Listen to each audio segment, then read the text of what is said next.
Rhythm অবাক হয়ে দেখল একসময় যে রোশনি সব সময় তার আশেপাশে ঘুরে বেড়াতো, আজ সে অন্য একজন পুরুষের সঙ্গে হাসি মুখে কথা বলছে। তার বুকের ভেতর হঠাৎ অদ্ভুত এক হিংসা জন্ম নিল, কিন্তু সে জানতো না রোশনি ইচ্ছে করেই তার থেকে দূরে থাকার চেষ্টা করছে। 3 বছর আগে রোশনি ছিল শহরের সবচেয়ে ধনী পরিবারের একমাত্র উত্তরাধিকারী। ছোটবেলায় বাবা মাকে হারানোর পর দাদুর আদরে বড় হয়েছিল সে। চঞ্চল, প্রাণবন্ত আর আত্মবিশ্বাসী ছিল তার জীবন, কিন্তু 20তম জন্মদিনেই সবকিছু বদলে যায়। সেদিন এক ঈর্ষান্বিত মেয়ে তাকে ফাঁদে ফেলে একটি ঘরে পাঠায়। সেখানে এক বিকৃত মানসিকতার লোক তাকে আক্রমণ করে। ভয়ে কাঁপতে কাঁপতে রোশনি রিদমের নাম ধরে সাহায্য চেয়েছিল। রিদম দরজার সামনে এসেও ভেবেছিল হয়তো আবার কোনো নাটক করছে, তাই সে ফিরে যায়। সেই মুহূর্তে রোশনির বিশ্বাস ভেঙে গিয়েছিল। নিজেকে বাঁচাতে গিয়ে সে হামলাকারীকে হত্যা করে ফেলে। পরে পুলিশ এসে তাকে গ্রেফতার করে। আদালতে দাঁড়িয়ে সে শেষবারের মতো আশা করেছিল রিদম তার পক্ষে সাক্ষ্য দেবে, কিন্তু রিদম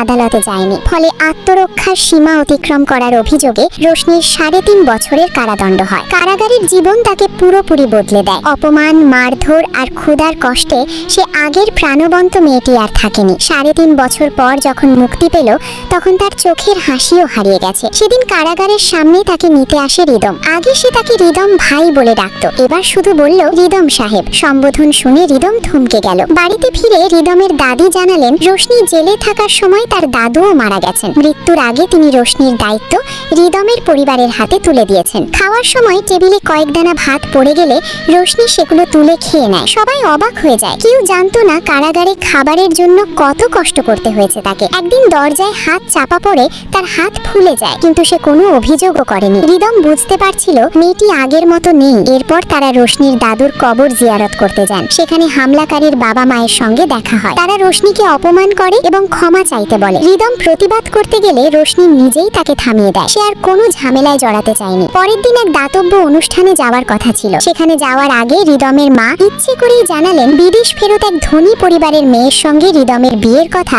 অনেক আগে থেকেই ঠিক করা আছে। কথাগুলো রোশনিকে শোনানোর জন্যই বলা হয়েছিল। রোশনি কিছু বলল না, শুধু চুপচাপ শুনে গেল। অনুষ্ঠানে গিয়ে অনেকেই তাকে তার অতীত নিয়ে অপমান করতে লাগলো। কেউ তাকে খুনি বলল, কেউ বলল সমাজের কলঙ্ক। তবুও সে মাথা নিচু করে সব সহ্য করলো। হঠাৎ একজন তাকে ধাক্কা দিলে সে মাটিতে পড়ে যায়। তার হাত ভাঙা কাচের ওপর পড়ে রক্তাক্ত হয়ে যায়। এই দৃশ্য দেখে রিদম ছুটে আসে, কিন্তু তার আগেই এক তরুণ সৌরভ এগিয়ে এসে রোশনিকে সাহায্য করে। সে তাকে বিশ্রাম কক্ষে নিয়ে গিয়ে চিকিৎসার ব্যবস্থা করে। দূর থেকে সবকিছু দেখছিল রিদম। প্রথমবারের মতো তার মনে প্রশ্ন জাগলো 3 বছর আগে কি সে ভুল করেছিল? যে মেয়েটি একসময় তাকে নিঃস্বার্থভাবে ভালোবাসতো, তাকে কি সে অন্যায়ভাবে একা ফেলে দিয়েছিল? আর যখন রিদম নিজের ভুল বুঝতে শুরু করলো, তখন হয়তো রোশনির হৃদয়ে তার জন্য আর কোনো জায়গাই অবশিষ্ট ছিল না।